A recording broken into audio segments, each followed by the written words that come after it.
look at Floyd. Like, Floyd spends money like it's a tap. Like, he's got a tap. Just like unlimited amount of money. Money's just flowing. And even as much money as he's made in his career, which he's probably made as much, if not more money than any boxer ever. Like, there's all these lawsuits. Like, he hasn't been paying things, and he owes money on this and owes money on that. And it's like, and then he's got to come out of retirement. Yeah, that's tough.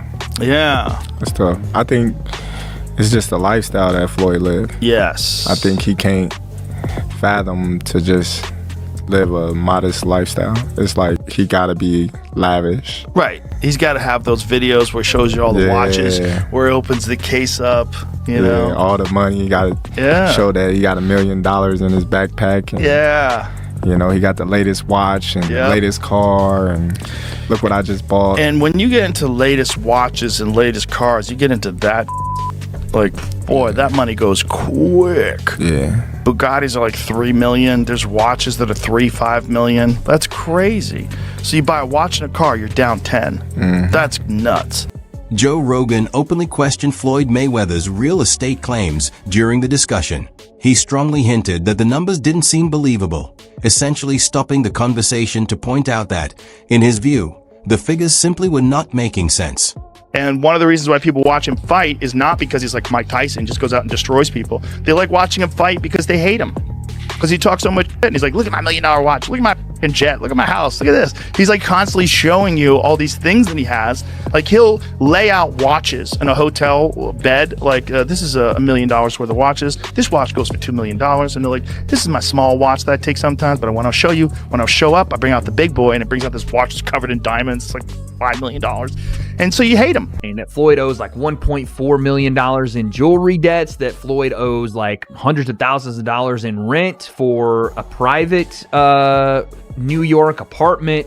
His private jet fuel, he's not paid hundreds of thousands of dollars worth of fuel and maintenance. He put up one of his jets that I think he even sold, but one of his jets, and I want to say one of his properties, like one of his homes, up as collateral for a $54 million loan from a individual, from a billionaire, that had a 9% interest on the loan. Joe Rogan also challenged the overall story being told about Floyd Mayweather's wealth. He raised doubts about the claims that Floyd owns numerous high-value properties, explaining that making bold statements is not the same as having confirmed assets to back them up. He owed that money to the IRS. How much does he owe? It's in the $20+ million range. It's a lot of money, man. But it's not something that he's been, it's not like deception. No. It's just neglect to pay. Neglect. And it's also like, I think, and there is like a truth to this, he makes so much money, there's probably a point when they're like, hey, it's time to pay your taxes. And you go like, all right, here's a check for $25 million. That's an incredible amount of money. And then they go, that's true, but you owe 50 more. And he's just like, that can't be right. I've given you $25 million. Yeah, he's bought over 100 luxury cars from the same dealer and always pays in cash. He has $15 million worth of cars. Congrats. You can sell those. That's where the discussion starts to intensify. Because Floyd Mayweather created the Money Mayweather image around endless riches, huge amounts of cash, expensive watches, and a business empire that appeared impossible to challenge. However, various reports circulating in financial circles have suggested that the reality may be far more complicated than it first seemed. That Floyd Mayweather is made, and because he's the best in the history of pay-per-view at making sure that the money ends up in his pocket. He is or has been a businessman as an athlete that almost doesn't have a peer because he owns all his own stuff as an independent. Your spending has to be so fiscally irresponsible to lose the amount of money that Floyd Mayweather has lost that it is almost beyond anything that is reason. It's not merely fiscal insanity. It's something that doesn't make any sense to me. Right. And another sign of him maybe in financial trouble is, as of February 2026, Floyd Mayweather has initiated a massive $340 million lawsuit against Showtime Networks and former executive Steven Espinoza. So he's trying to get some bread right now. The estimate is that he made over $1.2 billion over the course of his career and just earnings from fights. Reports from Business Insider stated that 2 of Floyd Mayweather's commercial properties had reportedly gone into foreclosure. There were also claims that a Las Vegas strip club property connected to him was at risk of seizure because of alleged unpaid property taxes. On top of that, lawsuits involving expensive watches and jewelry purchases reportedly added more attention to his finances, although Floyd has denied those accusations. As a result, the conversation began shifting away from luxury and success and more toward questions surrounding his financial situation. They said that, things that they said in this article were insane, that Floyd owes like $1.4 million in jewelry debts, that Floyd owes like hundreds of thousands of dollars in rent for a private New York apartment. His private jet fuel, he's not paid hundreds of thousands of dollars worth of fuel and maintenance. He put up one of his jets that I think he even sold, but one of his jets and I want to say one of his properties, like one of his homes, up as collateral for a $54 million loan. The report also mentioned that 2 condos at Trump International Hotel Las Vegas were reportedly seized for unpaid taxes before later being returned once payments were made. It was further claimed that a $54 million loan tied to Mayweather allegedly used assets such as his homes, private jet, and businesses as collateral. Whether those reports were the result of exaggeration or confusion, the difference between Floyd Mayweather's public image and the financial claims being discussed has continued to spark major debate. Joe Rogan's doubts had already started raising questions about Floyd's financial empire. But then Chael Sonnen entered the conversation with a far more direct reaction. He openly questioned why people were acting surprised by the "is Floyd broke" discussion, suggesting that the topic should not be shocking at all. What's wrong with that? And why are we attempting to tease Floyd? Is Floyd Mayweather? Yes, he's broke. Of course he's broke. He's a boxer. Did they say he can't read? That's not to tease him. They say that he can't read. His best friend at the time said that he can't read, and he never denied it.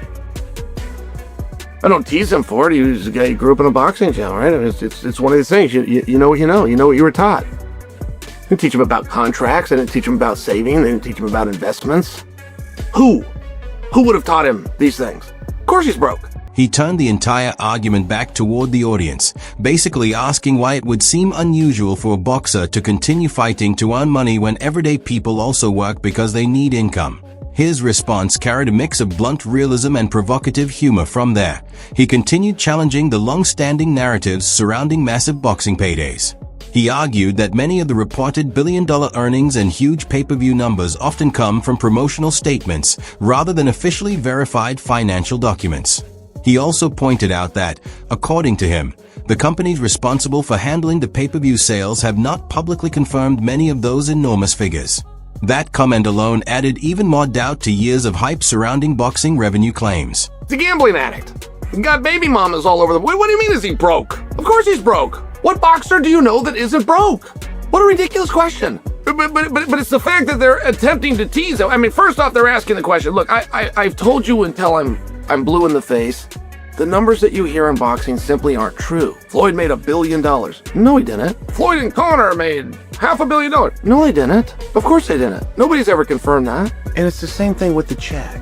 I got $100 million for a fight. Oh, you did? Who signed the check? Whoever signed the check is going to want credit for it. There's never been a time that $1 million check was written and the dude that wrote the check didn't make sure that somebody found out he wrote the check. So who wrote the check? Floyd's got a whole bunch of them, apparently. He got $1 billion.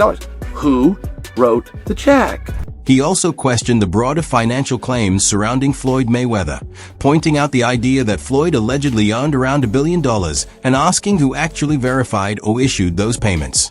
In doing so, he wasn't just criticizing Floyd specifically, but also challenging how financial success is often portrayed across the entire sports industry. From there, he shifted focus to the confusion around fight contracts and promotion deals, explaining how Floyd reportedly announcing multiple fights around the time of a supposed Tyson matchup would have created serious issues for promoters.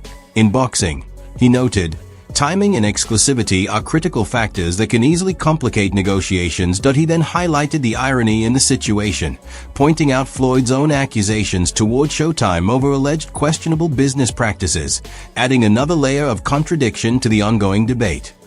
And I'm only sharing with you, like, the numbers aren't what you think they are, right? The numbers are good, and they made a lot of money, but it's not what you think it is. And yeah, of course Floyd's broke. Would you be boxing if you weren't? And it's very tough to be sympathetic. Critics also point to Floyd Mayweather's promotional dealings, including the situation around his fight with Logan Paul, suggesting that similar confusion and disputes appear across multiple sides of the boxing business. As a result, the entire situation starts to look like a cycle of accusations, where each party sees the other as responsible for the chaos, but at the same time, a clear contradiction emerges. While people continue to question Floyd's finances, challenge reported paydays, debate contract details, and dismiss exhibition bouts, his influence in the sport remains undeniable. Whenever Mayweather's name is attached to a fight poster, it still manages to capture the attention of the entire combat sports world. Mayweather owes Logan Paul $1.3 million. No, he doesn't. Just to clear that up, no, he doesn't. Will Logan ever get the money? I think Floyd's broke. Floyd does not owe Logan $1.3 million. Floyd's promotion owes Logan $1.3 million. And no, of course he's not going to get it. That promotion's already shut down. Allegedly, by the way. Chael Sonnen had already intensified the Floyd might be broke discussion. But once Jason Whitlock and the rest of the panel joined in, the conversation shifted into something like a full-scale financial breakdown of boxing's biggest names. The tone quickly moved from sports talk to what sounded like investigative analysis. Almost as if everyone had become amateur accountants with boxing gloves on, Whitlock opened the segment by leaning into Shannon Sharpe's and OC's idea that Floyd Mayweather stepping out of retirement would mainly be driven by the pursuit of a huge payday. As soon as potential opponents like Saul Alvarez, Manny Pacquiao, and Terrence Crawford were mentioned, the discussion immediately shifted toward the business side of boxing. Sharpe suggested that those are the only kinds of matchups capable of generating the level of money Floyd would consider worth returning for, framing it less as speculation and more as a realistic list of blockbuster fights. Whitlock then added a Rocky-style comparison, asking the simple question of why fighters choose to step back into the ring.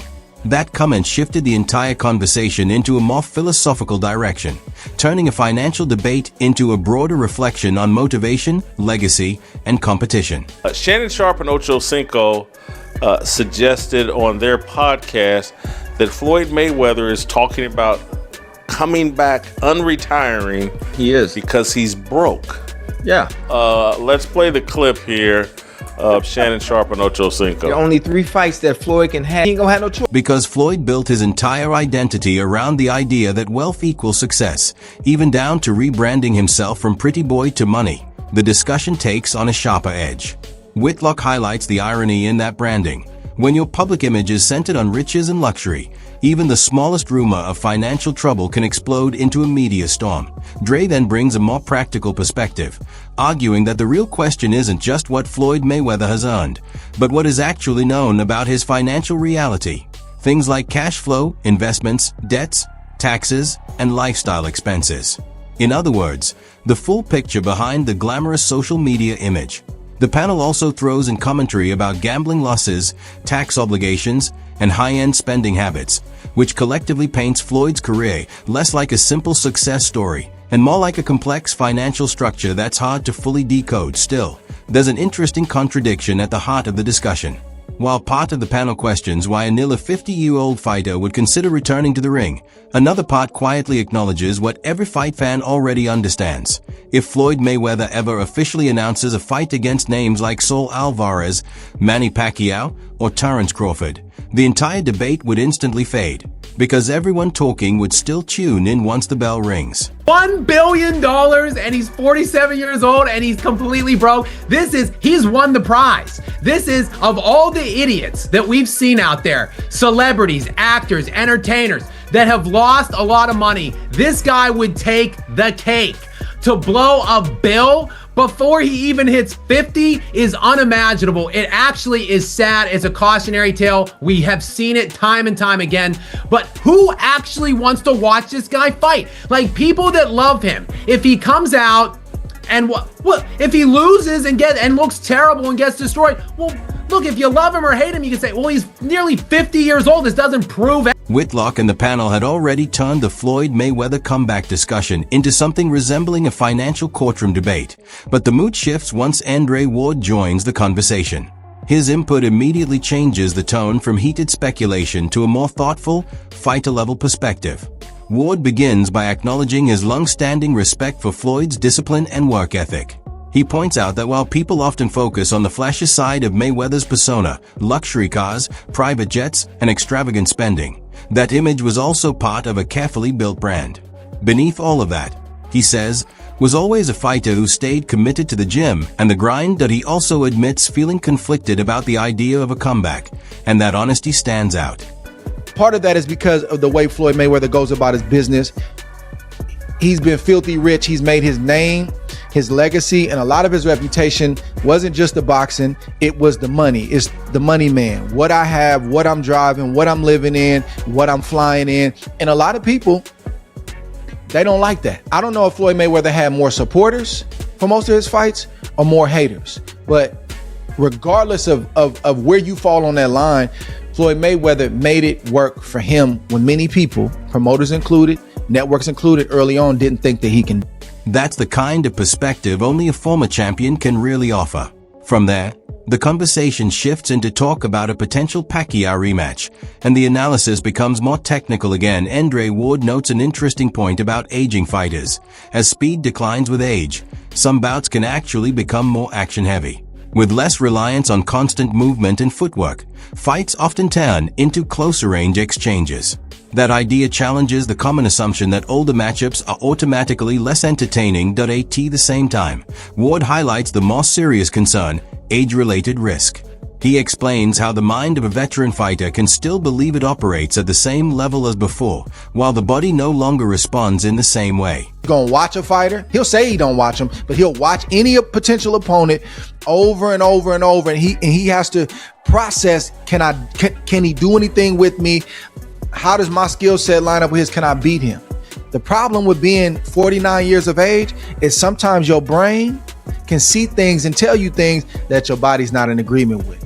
That's the problem with age. Your brain is still saying, I'm him. Your brain is still saying, man, I'm Money Mayweather. Man, these youngsters can't deal with me. But your body is saying, brother, we can't do it like that anymore. When you step back and look at the entire situation from a wider angle, it feels like multiple perspectives are colliding at once. Joe Rogan questions the narrative surrounding Floyd Mayweather's financial empire, raising doubts about how solid those claims really are. Meanwhile, Chael Sonnen dismantles the broader mythology around boxing paydays, challenging how fighter earnings are often portrayed and discussed. On another side, Jason Whitlock's panel breaks down the business and lifestyle elements of the story, analyzing it from a more financial and promotional angle. Then Andre Ward brings in the fighter's viewpoint, emphasizing that boxing often becomes part of a person's identity in a way that money alone cannot replace. One interpretation of Floyd Mayweather's comeback narrative is that it's driven by the pursuit of another major payday. Another view suggests the financial rumors surrounding him are exaggerated or misunderstood. Ward's perspective adds something different entirely.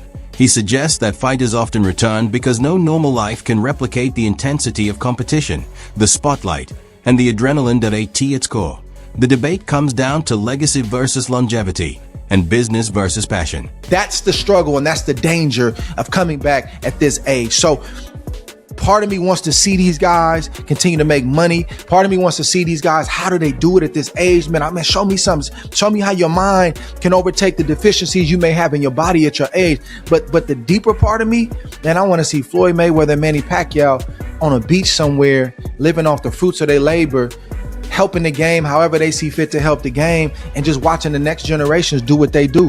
But hey, we got to fight September 19th. Now it's your turn. What do you think is driving Floyd Mayweather's potential return?